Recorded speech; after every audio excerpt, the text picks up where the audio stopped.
The Principal Secretary in the Ministry of Health, Mary Muriuki, sounded a warning to traders selling cigarettes and other tobacco products to underage persons. This comes at a time when the ministry is proposing the enlargement of the pictorial warnings on tobacco products to emphasize the dangers of tobacco consumption.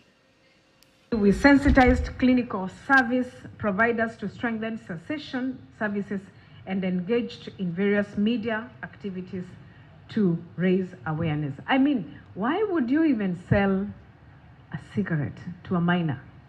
You could be out of your mind, out of your senses. I wouldn't take you to be a sane person if you're doing that. Whether you're a shopkeeper, a retailer, or whoever, you must be out of your senses. Therefore, we want to really emphasize no sale of tobacco products to our juniors. No sale of tobacco products to our youth. Today's celebration will be marked by showcasing the finalized third batch of graphic health warnings in 2024.